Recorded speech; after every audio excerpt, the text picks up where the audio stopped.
Galera, beleza? Como é que vocês estão? Meus amigos, o vídeo de hoje divide aqui em 6 partes e vamos começar falando dele, Jair Messias Bolsonaro, que ontem, para surpresa do Brasil, foi julgado em 3 ações e foi inocentado. Apenas uma delas que teve voto contrário, nas outras foi unanimidade. O que está acontecendo nesse país, eu não sei. Mas o que eu sei é que ontem também a CPMI chegou ao fim e toda a parcialidade da Elisiane Gama ficou clara ao ponto da própria imprensa mostrar como foi um absurdo aquele relatório. E eu quero trazer algumas coisinhas que eu acho que são interessantes, para depois falarmos mais sobre algumas CPIs. A das ONGs foi postergada, mas, na verdade, estendida. Teremos mais 57 dias. Quero falar rapidamente da turma do MST. A CPI já acabou, mas tem algumas coisinhas engraçadas, mais algumas confusões em Brasília, para depois falarmos do PT, realmente do partido do Lula, que ontem, ontem ganharam aí uma nota de repúdio da Embaixada de Israel no Brasil. Quero mostrar para vocês, quero mostrar também o comportamento de parte da nossa imprensa, para depois falarmos de economia. Pela cara do Haddad e pelo que vocês estão vendo todos os dias, a coisa tá horrível. Depois quero voltar a falar de Brasília, que a turma, o nosso establishment brasileiro, tanto o PT quanto alguns poderosos, eles estão tentando mudar a direção que o Brasil está caminhando. E como? Através de a mudança de algumas regrinhas, coisas interessantes, quero falar com vocês. Em economia, não só quero trazer dados, não. Tem umas discussões que envolvem, inclusive, a reforma tributária, coisas que comentamos recentemente, mais novidades. E, por fim, espero que dê tempo de falar algumas coisas sobre eleições, que tá difícil comentar nos últimos dias, mas vamos lá. Vejam só o seguinte. Elisiane Gama apresentou seu relatório, mais de 1.300 páginas. E eu duvido que foi ela que escreveu. Não, eu não acho que ela gastou o tempo dela para escrever 1.300 páginas. Foram os assessores. E teve algumas coisas que chamaram a atenção. Vou aqui nas melhores que eu encontrei ontem. Não separei muitas, não. Só as melhores das melhores das melhores. Essa daqui é uma delas. O deputado federal André Fernandes, né, um deputado de oposição, um deputado da direita, do PL, fala assim: no seu relatório, a senadora Elisiane Gama não indiciou o general Gonçalves Dias, que estava com os vândalos no 8 de janeiro em clima de harmonia, mas ela indiciou Jair Bolsonaro baseada em uma entrevista que Bolsonaro deu em 1999. Não é que foi por causa dessa entrevista que Bolsonaro foi indiciado, mas olha a flexibilidade, olha a ginástica que a Elisiane Gama fez para indiciar Bolsonaro, para justificar o indiciamento. Para indiciar Bolsonaro, vale pegar a notícia de 1999. Essa Elisiane tá demais, viu? Aí tá ali o trecho, ó. Ademais, o então presidente da República alimentou a violência entre a população brasileira durante vários eventos no período pré-eleitoral de 2022. No discursos, dizia que o Brasil estaria atravessando uma batalha, estando de um lado seus apoiadores e de outro qualquer um que discordasse minimamente das ideias bolsonaristas. Isso daqui, na verdade, parece o comportamento petista. O PT que é assim. Não tô vendo nada demais na fala de Bolsonaro. Enfim, Bolsonaro também descredibilizou por diversas vezes o processo eleitoral ao longo da sua carreira política, proferindo inclusive um discurso como... Aí tá ali o discurso. E esse discurso, ele é de 1999. Uma entrevista que ele concedeu à TV Bandeirantes. Mas vamos lá. 99. Ele vai falar de tempo. A Elisiane Gama, por outro lado, como André Fernandes já tinha adiantado, ela não indiciou o Gonçalves Dias. E eu falei para vocês que nem a imprensa conseguiu lidar com este fato. Tá ali, ó. A ausência de G. Dias descredibiliza o relatório de Elisiane na CPMI. E aí vocês vão ver, né, que parece que alguns dos nossos políticos, talvez nossa gloriosa senadora, tenha alguns interesses ou talvez tenha um pouco de gratidão. Gratidão pelo Lula, pelo que o governo vem fazendo, vocês já vão entender. O Paulo Capello escreve o seguinte: a ausência do Gonçalves Dias na lista de indiciados descredibiliza o relatório produzido pela Elisiane Gama na CPMI do dia 8. Ex-chefe do GSI, Gonçalves Dias mentiu para a PF ao dizer não ter sido alertado das manifestações. Depois foi provado que sim, ele recebeu vários informes. Ele adulterou relatórios da BIM, porque ele tentou se utilizar desse relatório para falar que ele não sabia, mas na verdade ele adulterou o relatório para fingir que não recebeu mensagens. E no dia 8, ignorou o Plano Escudo, que é o protocolo de defesa do Palácio do Planalto. O próprio ministro do Supremo, o maior de todos, o incluiu na lista de investigados no inquérito que corre no Supremo, após restar comprovado por meio da própria CPMI que o general adulterou os relatórios da BIM para parecer que não havia sido alertado sobre o risco de depredação aos três poderes. Elisiane, contudo, ela poupou Gonçalves Dias. Desde abril, a nossa gloriosa senadora do Maranhão, que também é amiga do Flávio Dino, tentava emplacar o marido, Inácio Cavalcante Melo Neto, para presidir o Serviço Geológico do Brasil. É uma empresa pública vinculada ao Ministério de Minas e Energia. Em agosto, com a CPI a pleno vapor, ela conseguiu. A ausência de Dias levanta suspeitas sobre o relatório produzido pela Elisiane Gama, que ignorou o que foi apurado pela própria CPMI. E aí, gente? Se vocês fossem a Elisiane Gama, vocês iriam indiciar um ex-ministro do Lula para falar que o governo teve algum tipo de falha? Vocês iam colocar a culpa em alguém ligado ao Lula? Logo Lula, o governo Lula que deu um cargo pro marido dela. Vocês fariam isso? Mas tem mais. É pior do que vocês imaginam. Além dos absurdos, da falta de sentido de não indiciar o Gonçalves Dias, a Veja trouxe uma informaçãozinha extra. Olha a manchete. A relatora livra Gonçalves Dias, que chefiava o GSI. Ela livrou Gonçalves Dias. Por outro lado, ela enquadrou 9 subordinados do Gonçalves Dias do GSI. Aquela frase do "eu não sabia de nada", parece que tá valendo nesse caso. 9 subordinados dele foram indiciados. Ele não. Mas como assim? Qual foi a justificativa? Aí tá ali, ó. Quanto à atuação do Gonçalves Dias, não se pode igualar sua conduta àquelas dos seus subordinados acima indiciados, já que efetivamente no cargo havia apenas 7 dias. Ele só tinha 7 dias no cargo, mas ele foi avisado, ele era o chefe, ele adulterou o documento. Não, mas ele só tinha 7 dias. E o governo deu um cargo pro meu marido.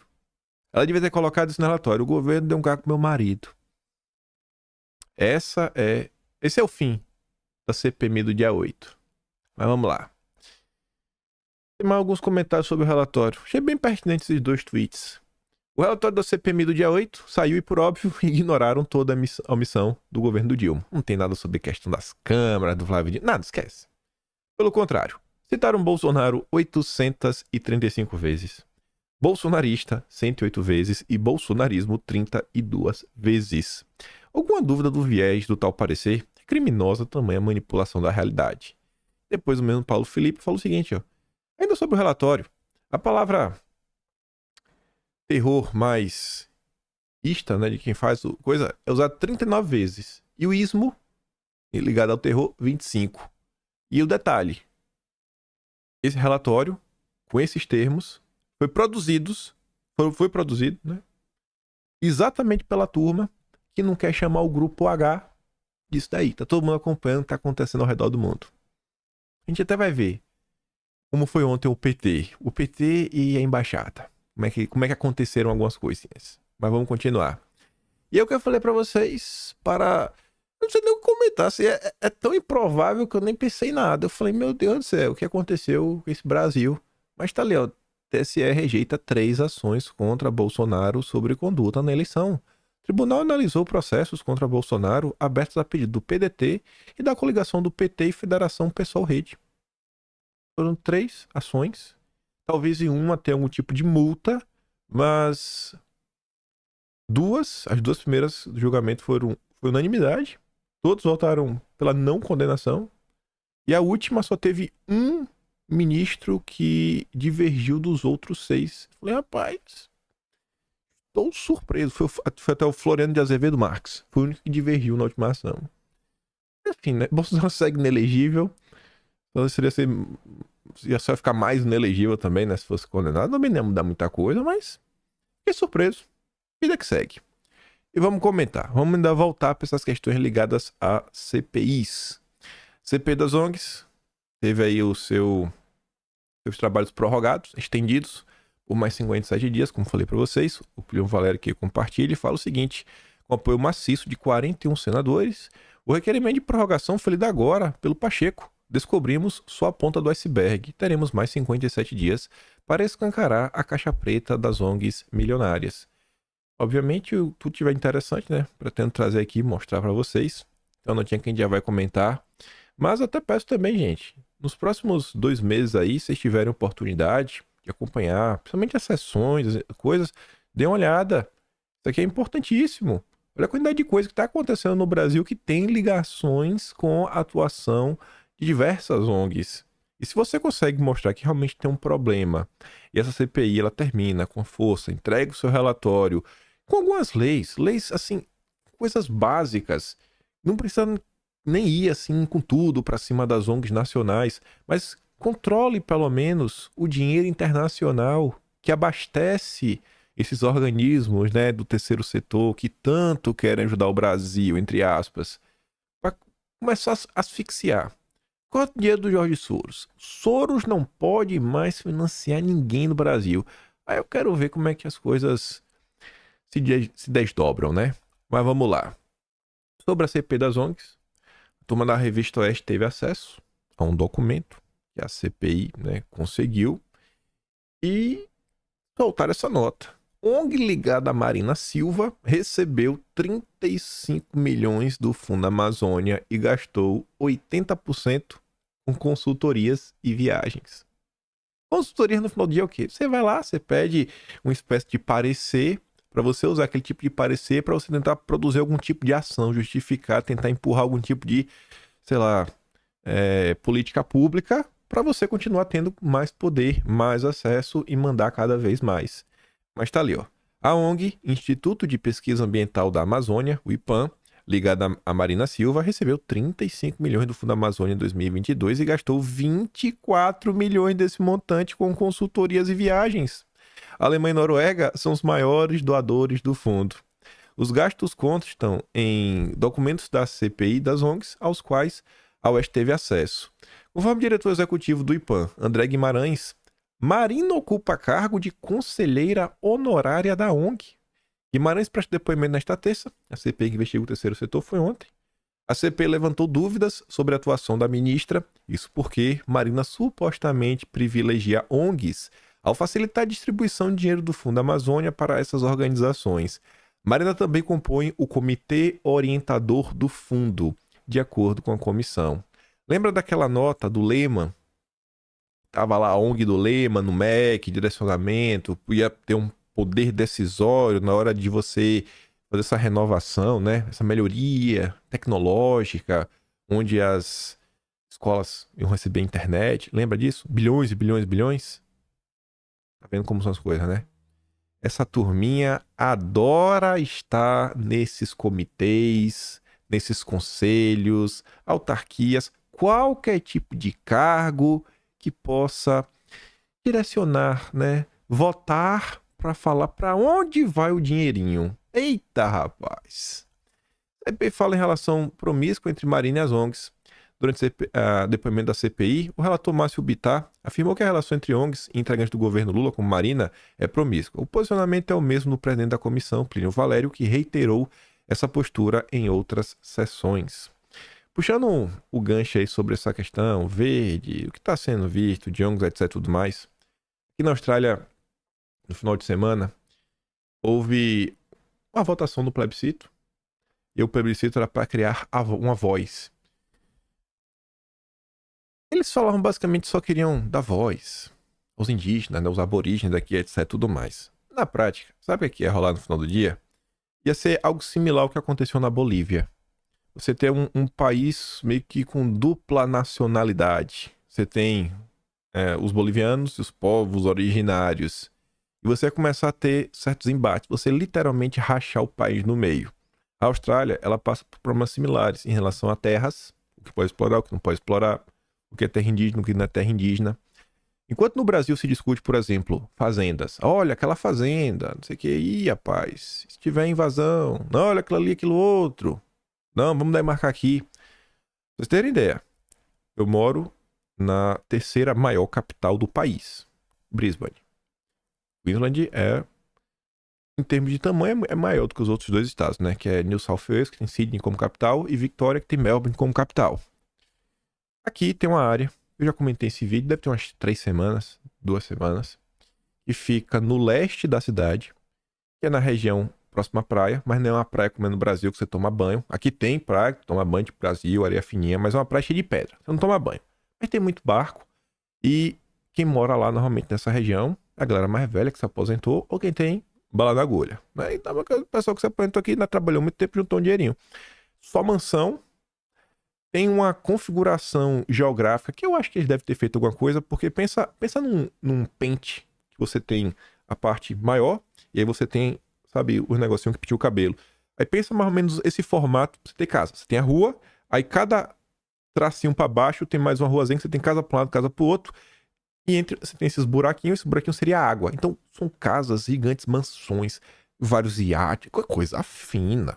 Coisa fina, talvez um dos bairros mais nobres da cidade. E por que eu tô te explicando isso? A turma não tá falando que essa região tem que demarcar? Tem que demarcar essa região. Aí você fala, rapaz, na Austrália. Se fosse no Brasil, você até falava, né? No Brasil o pessoal faz a festa. Perderam a vergonha. Mas tá se decidindo isso. Não significa que as pessoas perderiam suas casas. Mas todos os prédios públicos da região, as áreas públicas, seriam tombadas e iria para a mão dos povos originários aqui. Então, assim, essa agenda que está sendo aí investigada na CPI das ONGs, eles tentam emplacar em todos os países. Mas em todos.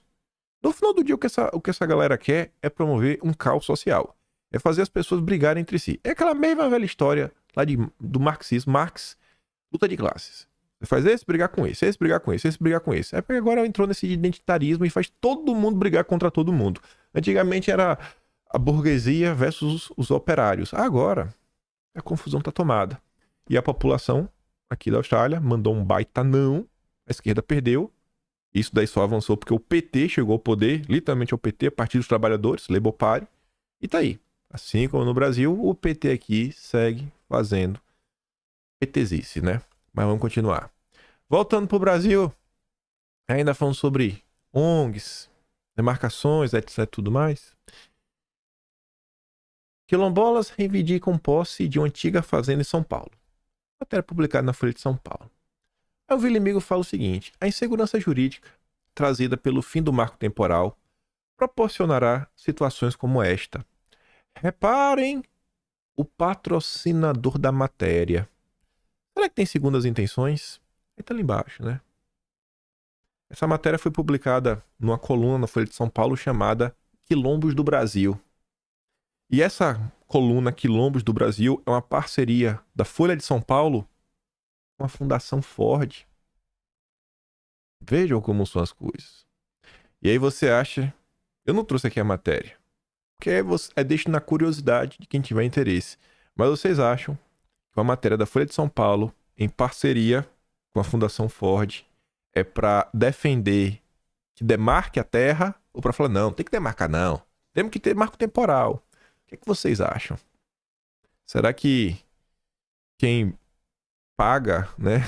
Quem contrata a banda escolhe a música? Não sei, né? Mas vamos continuar. A CP do MST já acabou, mas o MST não. O MST segue aí firme e forte, talvez mais forte do que nunca, né? Em comparação com a era Bolsonaro, o MST tá em festa. E a Oeste nos conta que a Simone Tebet discutiu reforma agrária com o MST. Vai vendo. A informação foi publicada pelo MST, que postou fotografias do encontro. Além da Simone Tebet, também estava o Márcio Macedo. Só que, no entanto, eles não se manifestaram sobre a reunião nas redes sociais, que também não estava registrada nas agendas oficiais dos ministros. Por que a Simone Tebet e o Márcio Macedo não contaram para ninguém? Por que ficaram em silêncio? E por que não está registrado na agenda oficial? Tem que esconder que é amigo do MST? Na postagem, O grupo, que foi alvo recente da CPI na Câmara, afirmou que a ministra lhe disse que o MST precisa entrar na agenda do orçamento brasileiro. Ano que vem tá falando um grande déficit, mas a Simone Tebet acho que tem que botar mais um cacauzinho aí pro MST, né? Esse é o nosso Brasil. Ela tá 100% aliada ao PT. E aí, vejamos. Ontem seguiram aí, né, os embates internacionais, pessoas no Brasil tomando um lado, tomando outro, etc, tudo mais, e muitas vezes lados e posicionamentos repugnantes, não tem nem outra palavra para falar. Aí veja como são as coisas. Anteontem, o PT tinha publicado uma nota. O Globo comenta. Em nota, PT critica, né, dois lados. Só que o PT não criticou os dois lados. O PT meio que igualou os dois lados. Você nem se igualou, né? Eu acho que o PT aliviou pro Grupo H. Acho. Mas é apenas um achismo. Ninguém tá confirmando nada. Legenda do Lula citou nominalmente o Grupo H pela primeira vez, mas frisou que mantém relações partidárias apenas com outras organizações palestinas. Tá vendo aí, né?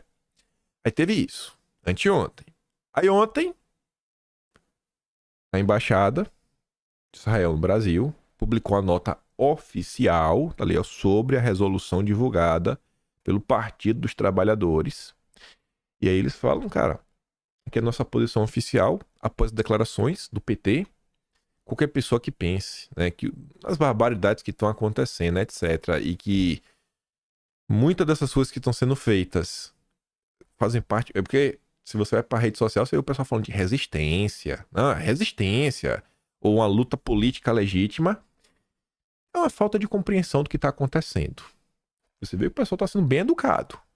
É muito lamentável que um partido que defende os direitos humanos, aqui eu acho que é fake news, eu acho que a nota deveria falar o seguinte: é lamentável que um partido que diz defender os direitos humanos compare o Grupo H com o governo israelense.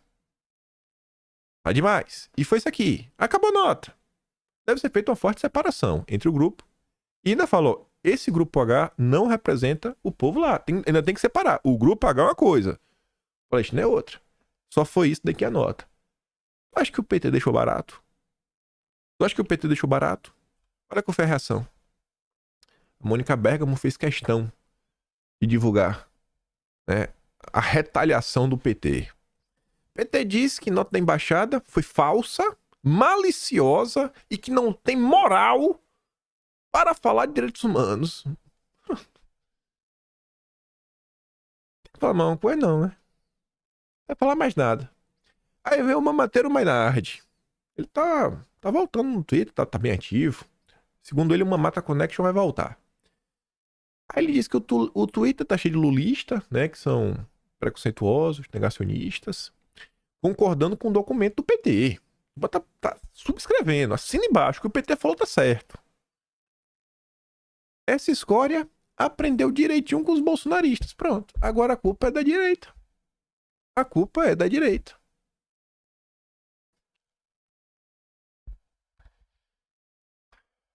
Sério mesmo assim, eu fico sem entender. Qual é o grupo que fez algum tipo de barbaridade nos últimos 4 anos, nos últimos 10 anos, que a turma deles falou, não, velho, estamos defendendo, isso é resistência, etc, tudo mais. É inacreditável. É inacreditável. Esse é o jornalismo profissional. O grande mamateiro Maynard. Aí o mamateiro amigo dele, que também era do... Ô, rapaz, tá aqui, ó. Do Manhattan Connection. Deve voltar também. Estão trabalhando para voltarem. Kyle Blinder. E ele vem sendo atacado pela esquerda. Depois dele falar que ele nunca mais votará no PT, diante do que vem acontecendo, aparece o Leandro Demore para questionar qual é a trilha jornalística dele. Qual a moral que ele tem. Já tá quase chamando de blogueiro. Aí o Kyle Blinder fala, a minha, posso dar carteirada. Sou jornalista desde 76. Meus mentores foram Alberto Dines, Clóvis Rossi, Otávio Frias Filho. Fui editor internacional das TVs Bandeirantes e Cultura e Folha de São Paulo quando você nem tinha nascido. Coordenei trocentas coberturas de conflitos. E ainda assim não teve capacidade para julgar o que o PT ia defender. E é falando do nosso jornalismo, voltando aqui, ó. Essa daqui foi a maior de ontem. O pai do Guga Noblar, o Ricardo Noblar, ele falou, ele comparou, ele igualou o Netanyahu, né, o famoso Bibi, ao Bigode. Não eu, Bigode lá da Alemanha, aquele, tenebroso. Eu não sei nem o que falar também isso aqui. É só pra mostrar pra vocês, falar isso aqui, ó, pronto, é como tá a imprensa agora, né. Vai acontecer alguma coisa? Não, nada. Eles podem falar o que eles querem, etc e tudo mais, mas acho que é uma postagem boa, né? Pra você, pelo menos, botar a mão na cabeça, mostrar, olha o que tá acontecendo. Aí, diante de toda a situação econômica que o país vive, a gente vai comentar dela depois disso daqui, mais um pouquinho. Tá vendo que a coisa tá difícil. Tá todo mundo falando, tem que cortar gasto, tem que cortar gasto, tem que cortar gasto, tem que cortar gasto. Tem que mudar. Do jeito que tá, vai quebrar o país. Além disso, a gente acabou de comentar, e vocês estão vendo nos últimos 10 dias, como o PT vem se posicionando em relações a temas internacionais. Aí, com base nessas duas informações, como o PT se posiciona internacionalmente, pronuncia, e questões econômicas, o que você pensa disso? O governo Lula vai montar a TV Brasil Internacional para divulgar país no exterior, mas não revela custo. Será que só vai revelar o país? Ou será que não vai ser também uma TV que vai servir como um braço de propaganda internacional para os interesses do PT e seus amigos? Seus amigos internacionais? Do amigo Biden aos outros amigos. E o custo ninguém sabe. Mas vai ter. Tá barato. Com certeza tudo barato. Mas o Paulo Pimenta anunciou que Lula pretende retomar o projeto de manter uma TV Brasil Internacional em 2024. O que não teria como foco divulgação do país no mundo. Já conta com apoio da Agência Brasileira de Promoção Internacional do Turismo, a Embratur, comandado pelo Marcelo Freixo. Que surpresa! Quem poderia imaginar que o Freixo ia estar apoiando, né? Achei que o Freixo fosse da oposição. Em entrevista nessa terça, o ministro não falou em custos, mas disse que a ideia surgiu por um ressentimento, como classificou, né, do presidente Lula nas viagens internacionais. O Lula realmente está sendo movido por sentimento de vingança. Mas vamos lá, fala de custos. Fala de Brasil. O Brasil do Haddad. Nosso ministro premiado. É o maior ministro da Fazenda da América. Ele ganhou esse prêmio. Não é brincadeira. Não dê risada. Ele ganhou esse prêmio. Ele e o Campos Neto. Melhor presidente do Banco Central e melhor ministro da Fazenda. Da região América do Sul e América Latina. Mas beleza, né? Vamos olhar então os frutos do melhor ministro da Fazenda. Setor de serviços frustra e cai 9%. E deixa dúvidas.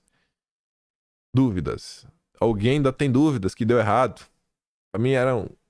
Eu acho que a matéria, o correto deveria ser: setor frustra, cai 0,9% e confirma a derrocada. Dúvida não, confirma. O Brasil tem pro buraco. Desempenho de agosto pode ser sinal de que a atividade econômica começa a perder o fôlego, dizem economistas. Junto a isso que a gente comentou no vídeo de ontem. Recorde de inadimplência. Pequenas empresas estão devendo mais do que nunca. Junto a isso, quando a gente também comentou sobre ontem, sobre bares e restaurantes, vendo suas vendas caindo, vendo a quantidade de clientes diminuindo, também operando no vermelho. Mas são dúvidas. Os números mostrando uma quebradeira. Dúvidas. Serviços caem 0,9 em agosto, abaixo do piso das projeções. As melhores projeções dos petistas falavam que o setor de serviços iria crescer em agosto 0,8%. E os mais pessimistas diziam que o setor de serviços iria cair menos 0,8%. E o Lula quebrou o recorde, caiu menos 0,9%. Nem a pior das projeções achava que o desempenho da economia do PT seria tão ruim como foi. Parabéns, Haddad, parabéns, Lula, parabéns a todo mundo que fez o L. Queda nos serviços em agosto, ante julho, foi a mais intensa desde abril. Queda inesperada de serviços mostra um ponto de virada para a economia brasileira? A economia como um todo vai virar agora? Que vai virar? A economia tá vendo bem, foi? economia eu acho que não, né? Eu não vejo ninguém comentando que a economia tá indo bem. Eu vejo o pessoal muito preocupado. Analistas apontam que dado mostra desaceleração econômica, mas também reforçam que fatores pontuais levaram à baixa do setor em agosto. São notícias de queda na arrecadação, questões internacionais que vão impactar no Brasil, como, sei lá, o Fed aumentando a taxa de juros, atraindo mais dinheiro para lá, né? Dólares saindo do Brasil. Dificuldade econômica das mais diversas pessoas que estão desestimuladas desde o final das eleições. O Brasil está bem dividido, está bem rachado. Mas o pessoal está na dúvida. Incerteza. Será que realmente está no mal? Será? Eu acho que em 2024 a coisa vai ficar meio feia. Mas vamos ver, né? Não sou especialista. Aí também tem a turma que diz que não. A inflação está sob controle. Tudo sob controle. Mas vem a turma da Globo para falar que o preço do aluguel volta a subir e alta já chega a 16,16% este ano. Florianópolis e Goiânia lideram. O Brasil diz, né? Uai, mas o IBGE, né, do Marcinho Pokémon disse que a inflação estava caindo. Veja abaixo as cidades onde o preço do aluguel mais subiu este ano. Primeiro lugar disparado Florianópolis, quase 30%. Faz o L. Faz o L. Faz o L. Aí a questão do imposto tá machucando. Nossa, o que tem de gente chorando, viu? Eita, tem gente chorando por todos os lados. Aí eu... Pode acreditar no sonho, né? Eu acho que isso não vai acontecer. Mas diz que o governo trabalha para calibrar imposto no comércio eletrônico ainda em 2023. Diz o secretário. Vocês acham que vai ter alguma queda? O governo teve... Desde abril... Tá se discutindo sobre essa questão de impostos. Desde abril. Aí, agora, depois de toda essa confusão, agora que vai baixar, desde abril que tá discutindo, acabou de implementar pra valer. E vai... Pelo amor de Deus, né? O povo também quer ser feito de besta. Mais um setor insatisfeito com os rumos da reforma tributária. Todo dia aparece alguém chateado.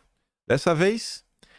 é a Associação Brasileira de Resíduos e Meio Ambiente, presidida pelo economista Pedro Maranhão, afirma que a reforma tributária aumentará os custos para as prefeituras arcarem com o serviço. Serviço de coleta de lixo, basicamente. Aí você pensa, né? Coitadinho das prefeituras, tô nem aí. Calma, respira.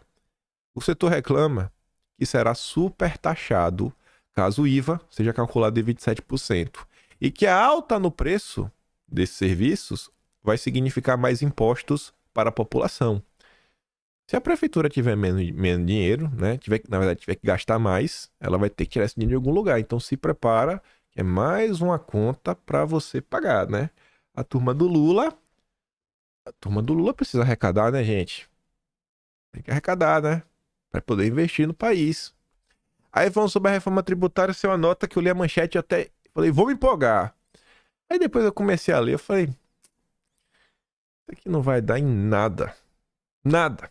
A gente vai jogar água, né? No sonho, nesse falso sonho, em 2 minutos. Reforma tributária.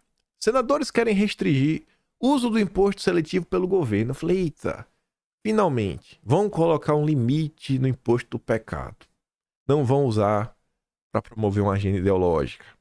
Não vão sobretaxar as pessoas. Não, fica só na manchete, esse sonho.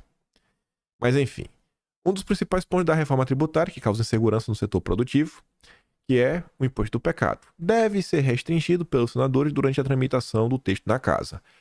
A ideia dos senadores é que qualquer nova taxação ou mudança de alíquota do imposto do pecado tenha que passar pelo Congresso por meio de uma lei complementar, o que requer quórum qualificado, ou seja, maioria absoluta, 257 votos na Câmara, 41 no Senado. Os senadores também vão deixar mais claro na Constituição um limite para que não haja aumento de carga tributária dos impostos que incidem sobre o consumo. O temor é que o imposto do pecado, que vai ser criado pela reforma, seja usado pelo governo federal, pelo Lula, como instrumento arrecadatório, sobretaxando produtos e serviços como os alimentos ultraprocessados, telecomunicações, energia. Um comando legal que requer aprovação de uma lei complementar também não poderia ser dado pelo governo por meio de uma MP, uma medida provisória, cujos efeitos são imediatos. Então tem que ser complementar. Não pode ser na MP, que do jeito que as coisas estão hoje, numa canetada, o Lula altera o imposto do pecado. A exigência de aval de uma parcela maior do parlamento tende, na visão de senadores, a desestimular o uso do imposto do pecado para fins arrecadatórios.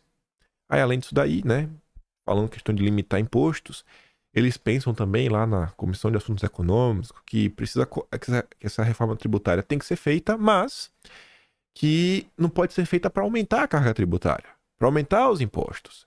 E aí Eduardo Braga indicou que ele queria fixar um teto, que aí pode ser um percentual em relação ao PIB, uma alíquota máxima de IVA, enfim, algum tipo de limite aí para poder não fazer que o povo pague tanto imposto. Mas aí vamos voltar ao imposto do pecado. Aí você fala, pô, mas pro Lula poder enfiar imposto do pecado, precisa dos votos no Congresso. Então talvez nossos deputados e senadores vão impedir que o pior aconteça. Gente, o que tem por trás dessa iniciativa do Senado não tem nada a ver com segurança jurídica. O que está por trás dessa iniciativa dos senadores não tem nada a ver com a proteção da população, com a proteção do seu bolso, das suas finanças. Não tem nada a ver com facilitar a sua vida. A única motivação que passa pelo coração desses senadores a obrigar uma lei complementar para o legislativo participar na decisão do imposto que você vai pagar é isso daqui. É isso daqui. Emendas PIX sem transparência recebem o maior volume de recursos e superam até verbas para a saúde. Todos os anos, o desgoverno tem um cacauzinho das emendas. As emendas. Eles liberam para seus amigos, seus aliados, para fazer bons projetos para o povo. Ou para sua base eleitoral, para poder se perpetuar no poder. Além das emendas, cargos.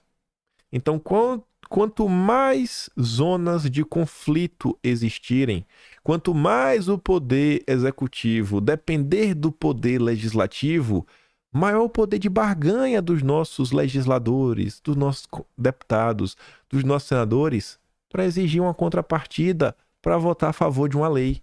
É isso que eles querem no final do dia. Não tem ninguém preocupado com o povo brasileiro. Ninguém. Pelo menos esses senadores aí, mas ninguém. Esquece. O imposto do pecado em si é um pecado.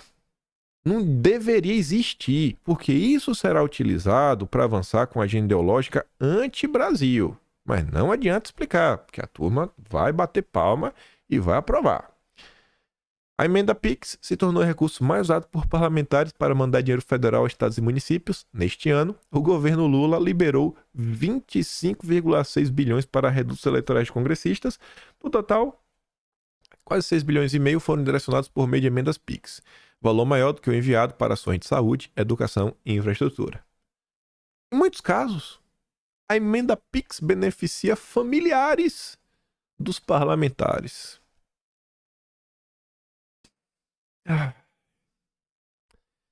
Olha, o senador Jaime Campos, do União Brasil, que é base do Lula, destinou 3,3 milhões para Várzea Grande, cidade onde mora, cidade onde a mulher dele, Lucimar Campos, foi prefeita entre 2015 e 2020. O filho, Carlos Eduardo Campos, é cotado para ser candidato a vice em 24, na chapa do atual prefeito Calil Baracá. Tivemos o caso aí do Juscelino Filho, né? O ministro Juscelino, lendário, das estradas. Assim, é o nosso Brasil. É o nosso Brasil. E é só pra falar dele. Lendário Juscelino.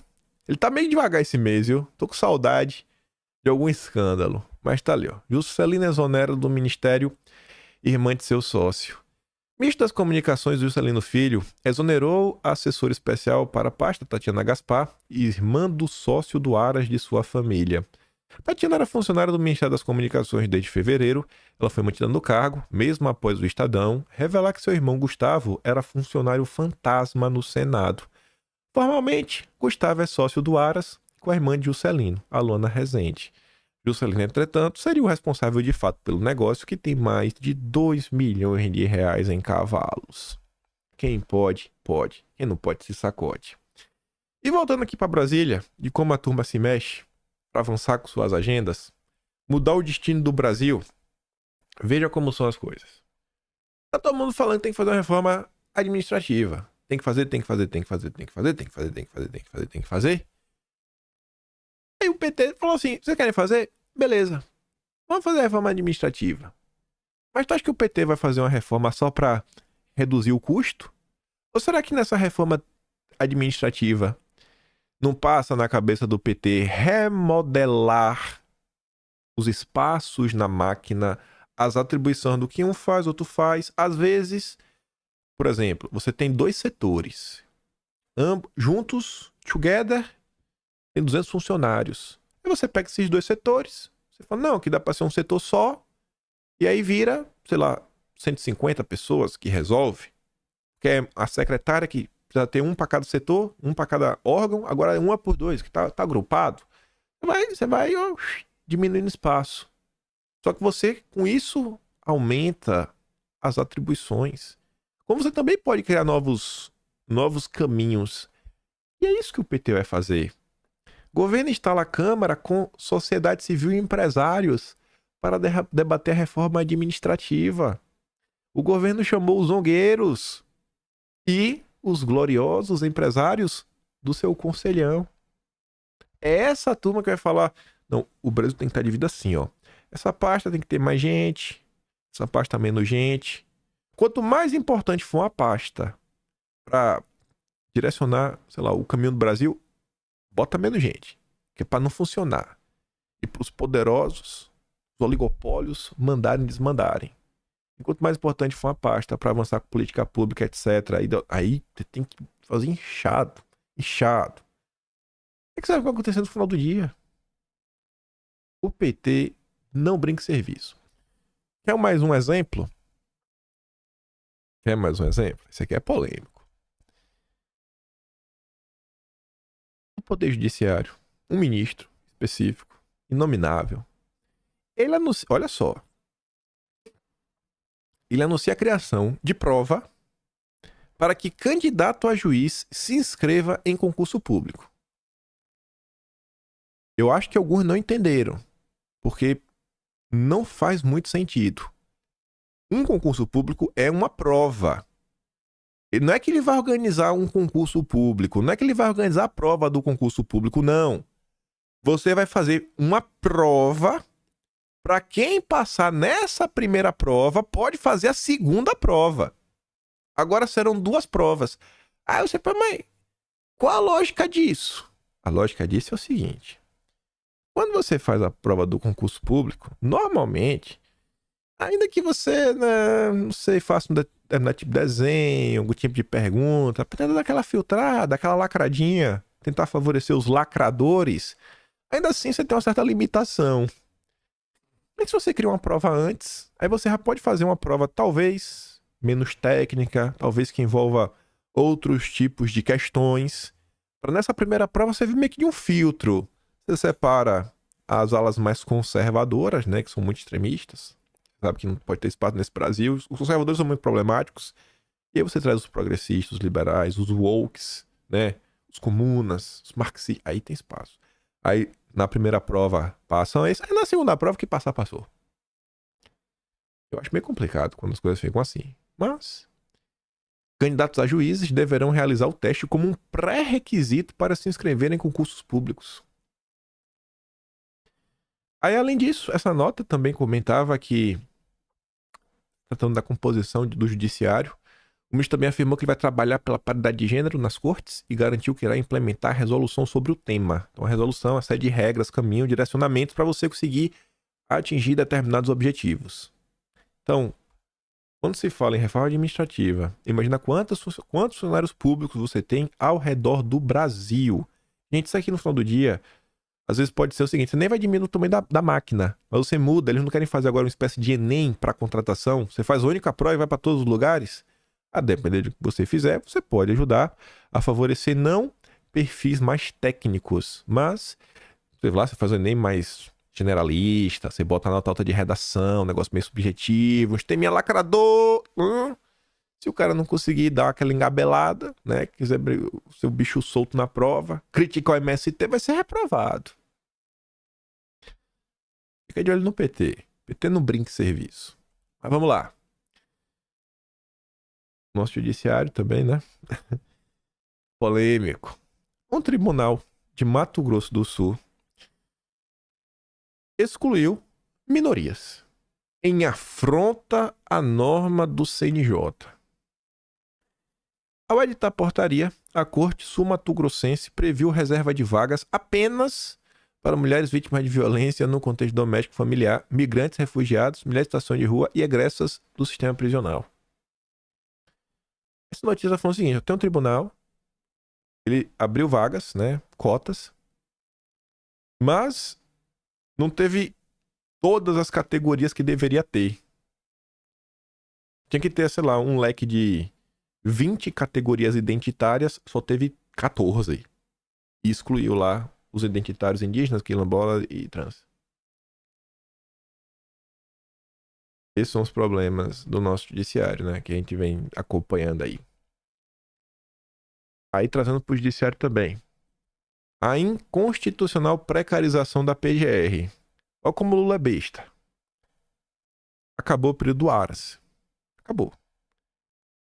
Indicar um novo PGR vai ser uma dor de cabeça. Porque tem vários grupos no establishment brasileiro. Cada grupo tem o seu candidato preferido. Eu quero esse, eu quero esse, eu quero esse, eu quero esse, eu quero esse. E também tem o próprio grupo do PT. Quem o Lula indicar vai deixar os outros incomodados. Não tem como ele agradar a todos. E aí, como acabou o mandato do Aras, tem uma pessoa que está lá em termos interinos. É interino. Então, enquanto o Lula não resolve o lado dele, tá lá a PGR interina. E aí o Estadão fala o seguinte: para que o Procurador da República, o PGR, ele possa exercer bem suas funções, a Constituição impede que ele seja destituído do cargo pela Presidência da República. O PGR nomeado, não interino. Se você foi nomeado, o presidente não pode demitir. Só quem pode demitir um PGR que está nomeado é o Senado. Tem que ter maioria absoluta. No entanto, e aqui está a burla, né, a cama de gato do PT do Lula, enquanto a PGR estiver sendo chefiada interinamente, o presidente consegue remover a pessoa do cargo a qualquer momento. Aí imagina o que passa na cabeça da PGR. Às vezes ela fica com medo de tomar algum tipo de medida e ser removida do cargo do dia para noite. Seria isso? É o que o Estadão está sugerindo. Como a pessoa não está no cargo de forma efetiva e não pode ser derrubada ao leve mudar de ventos da cabeça do Lula, às vezes a pessoa fica com medo em sua atuação. Ou às vezes até pode atuar de forma mais energética contra os opositores do Lula para mostrar serviço. Veja como é que a turma brinca, né, com o serviço público, com a máquina pública e fica de boa. O Estadão publicou esse editorial, mas vida que segue. Se fosse Bolsonaro, mas minha Nossa Senhora.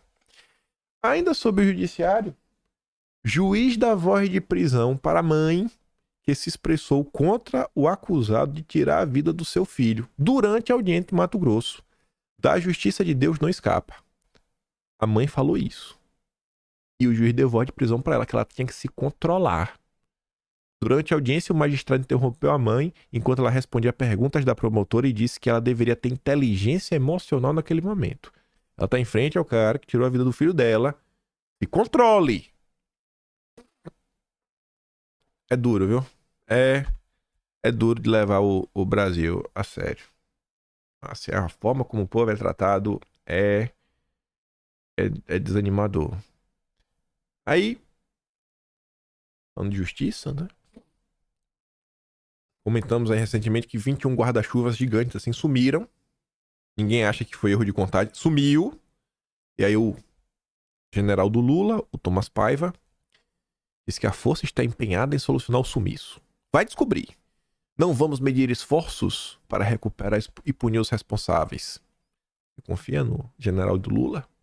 Será que isso aqui realmente vai aparecer? Nas mãos de quem foram parar, né? Esses 21 guarda-chuvas. E aí não tinha espaço, não sei bem de colocar isso daqui no vídeo, mas eu queria comentar com vocês. Nos últimos dias saíram algumas notas interessantes. A Folha de São Paulo ela publicou uma nota da Financial Times. Ela nota tá em português, mas tá falando do mundo, não do Brasil.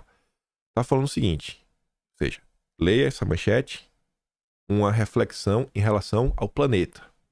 O grande estado está de volta. Como vamos pagar por isso? É uma nota que está debatendo essa nova movimentação global, onde vários países estão se voltando para a economia local, onde vários países estão priorizando que os seus empresários investam localmente do que investir em outro país, que você não sabe do dia de amanhã o que pode acontecer, etc. Mas tu tomar rasteira. O melhor exemplo é quando você pega o parque industrial que foi construído lá no País Vermelho, nos Comunas, e que agora, daquele jeito, né? Tá jogando contra. Então tá todo mundo se questionando. E aí? O mundo mudou. Na Europa se fala, o Macron fala, tem que voltar com Made in Europe. Aí o Estadão solta também uma nota falando o seguinte: um Estado eficiente, nem grande nem mínimo. E eu acho que essa tese é bacana. É a tese, inclusive, do Enéas. Era Enéas que falava isso quando era questionado. Você é a favor do Estado grande ou você é a favor do Estado mínimo? E o Enéas falava, Estado eficiente. E faça o que precisa ser feito. E aí, para pagar a conta, tava discutindo com um amigo que entende dos Paranauês. Tava discutindo nas últimas horas. E ele me mandou uma notícia. Falou, cara, olha isso daqui como exemplo. De onde que você vai tirar, né? Onde você vai tirar esse retorno? Você tem que tirar de algum lugar. Ele fala, um Estado normalmente ou vai tirar retorno de imposto, ou vai tirar dinheiro de royalties, ou vai tirar algum tipo de dinheiro, que royalties acaba sendo uma espécie de imposto, ou vai acabar tirando dinheiro das suas estatais. Basicamente, como o Estado tem, né, como se financiar. Por quê? Porque a estatal, ela dá lucro, e como ela é do governo, o lucro vai para o seu maior acionista, que é o governo. Aí ele me mandou essa notícia. Foi no final da noite de ontem. O aeroporto de Congonhas opera com atrasos em primeiro dia de privatização. Aqui não é para criticar a privatização em si. Aqui é para mostrar o seguinte. O aeroporto de Congonhas é o segundo maior do país em número de passageiros e sua administração foi concedida à AENA, empresa estatal controlada pelo governo espanhol. Os comunas, o País Vermelho, eles estão comprando, já compraram coisas no Brasil há muito tempo, já estão comprando, e o dinheiro volta, acaba indo para lá. Está se discutindo vender a Braskem para a estatal de Abu Dhabi, o governo de Abu Dhabi, ou seja, não é que a galera está investindo no Brasil, eles estão comprando o Brasil, porque não é um grupo empresarial que tá para fazer negócio, não. A gente tá diante de um governo. Óbvio que o governo vai querer ter lucro, mas é daí que eles vão tirar. A galera vai. O Brasil, o empresário brasileiro trabalha, sofre, come o pão que o diabo amassou, em determinado momento, ou dá certo, vende, para tirar o pano da mão e tentar viver, curtir a vida agora, ou ele toma alguma rasteira de alguém e vende porque quebrou para conseguir tirar alguma coisa. A galera vai e compra o que já está pronto e surfa o lucro e o trabalho de, muitas vezes, né, de famílias, de pessoas comuns que conseguiram ascender na vida. Aí fica o questionamento, né, do vamos privatizar tudo. Como é que outros países conseguem tirar lucro e têm interesse na nossa infraestrutura e o Brasil não consegue? Não consegue tirar nenhum proveito disso para a sociedade. O governo Bolsonaro deixou como legado as contas azuis das estatais, batendo recorde de lucros. Recorde de lucros. E aí, se as estatais dando dinheiro, aí, irmão, aí o governo pode até tributar menos, né? Porque o dinheiro acaba voltando para a nação. Eu só coloquei aqui, não sabia nem colocar em vídeo para bater esse papo. E começou a última fase. A última fase, a derradeira. Top 3 do iBest. Estarei concorrendo eu contra mais dois. Sandra Annenberg e o cara do Galãs Feios. Então, só dá pra votar uma única vez. O link tá aqui na descrição. Me permita vencer. É no voto popular. Então, quem tiver mais votos, vence. Tá lá. O link tá aqui na descrição. Estamos no top 3. Na disputa de jornalista influenciador.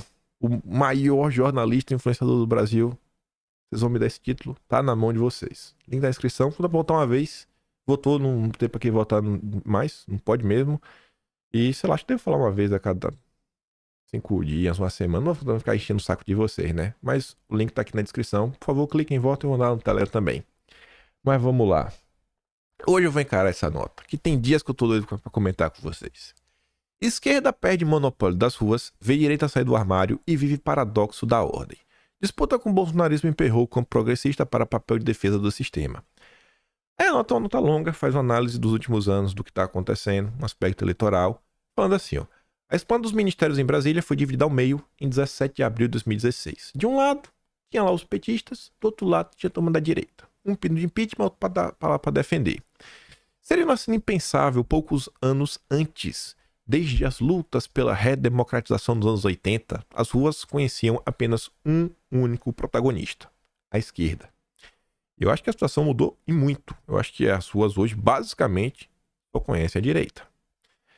A direita estava dentro do armário, por conta da associação com o período autoritário da ditadura. Eu discordo disso. Eu acho que a direita está dentro do armário porque as pessoas sequer sabiam o que era direita. Aquele pensamento do... No Brasil, não se discute futebol, não se discute religião e não se discute política. Isso é o que eu acho que causou o fim da direita. A falta do debate público, a falta do conhecimento. Porque enquanto a direita estava nessa, e normalmente quem tem esse papo são as pessoas trabalhadoras que não querem se preocupar, ter dor de cabeça. E quando se preocupa com a política, acaba indo para a direita. Enquanto a direita estava meio que de braços cruzados, a esquerda estava propagando a sua ideologia nas escolas, nas universidades e por diversos locais. A esquerda, por sua vez, ocupava o espaço público na campanha da direita já. Aí há muito tempo. Mas as jornadas de junho de 2013 e o Fora Dilma mostraram que as ruas não tinham dono. O junho de 2013 foi o grande despertar. E aí, em 2016, a coisa começou a tomar atração. Naqueles 3 anos, alguns grupos já começaram a se organizar, algumas pessoas, algumas figuras públicas começaram a despontar, aparecer na internet, ficarem mais conhecidas. Olavo de Carvalho foi uma delas, Jair Messias Bolsonaro foi outra. Muitos pareciam ter perdido a vergonha da memória da ditadura em uma inversão do sentido histórico que ganhou impulso com Bolsonaro, né? Eles não querem entender, tem que reclamar de alguma idiotice. Embora essas mobilizações tivessem densidade inferior às da esquerda, elas indicavam certa efervescência no campo da direita. De acordo com a pesquisa de Sendret, o ponto de ebulição chegou depois da reeleição de Dilma. A partir de 2015, a dinâmica da mobilização de rua se alterou e o campo progressista, a esquerda, passou a ter seu protagonismo mais ameaçado. A direita, pela primeira vez desde a redemocratização, tem um protagonismo nas ruas. Aí fala, Ministério e tudo mais, para falar o seguinte, ó, tanto que, pelos registros da pesquisadora, só em 2022, a direita extremista volta a mobilizar mais protestos que a esquerda. Quem domina as ruas é a direita. Se não fosse o 8 de janeiro, nossa, as coisas estão muito diferentes, viu? Para o cientista político João Ferri Júnior, professor da UERJ, alguns fatores explicam esse quadro dos últimos 10 anos, caracterizado pela retração da esquerda e expansão da direita, a começar pelos recursos. Vejam como são as coisas. A esquerda perdeu muitos recursos de mobilização. Como assim? Com o enfraquecimento dos sindicatos, devido ao fim do imposto sindical. Ah, entendi. Então, a esquerda só tinha força porque tirava o dinheiro dos trabalhadores de forma forçada. Era isso. É daí que reside a força da esquerda. Não podemos esquecer que os sindicatos foram a espinha dorsal dos movimentos sociais, que empurraram a pauta da democracia nas ruas no final da década de 70 até o malfadado de 2013. Era dinheiro do pagador de impostos. É só assim que a esquerda consegue vencer. A direita, por sua vez, aproveitou a janela de oportunidade e atraiu um conjunto de forças sociais e políticas que tinham em comum o sentimento antipetista. Elites empresariais. Quais são as elites que estão com a direita? Religiosas, do sistema de justiça. O judiciário está a favor da direita. Grupos ultraliberais, parte dos políticos e da imprensa. A imprensa está com a direita. A Rede Globo está com a direita. A Folha de São Paulo. Eu quero saber qual é a parte da imprensa que está com a direita. Uma vez eleito, Bolsonaro inaugurou uma fase 2.0 da mobilização, porque ele pôde usar os recursos estatais para promovê-la. Foi por causa do dinheiro público que Bolsonaro coloca o povo na rua. Tá. Acabou o período eleitoral, né? Acabou a era Bolsonaro. E ao longo de 2022, o que a gente viu foi que Bolsonaro foi para vários eventos e vai a vários locais onde ele vai, as pessoas se agrupam, né, ao redor dele. Não é meio incoerente? O ano de 2023 não segue provando que não foi por causa disso? E o apoio massivo que Bolsonaro também teve desde 2016, suas viagens nos aeroportos, os comícios, ali também não tinha dinheiro público envolvido. Então, como é que esses analistas têm coragem? Eles têm uma crise diante deles e eles não querem enxergar o óbvio, porque eles não aceitam perder. De um lado, a direita perdeu recursos estatais e se retraiu depois do dia 8. De outro, os canais de comunicações do bolsonarismo não deixaram de disseminar desinformação. Esse é o desafio da esquerda, né?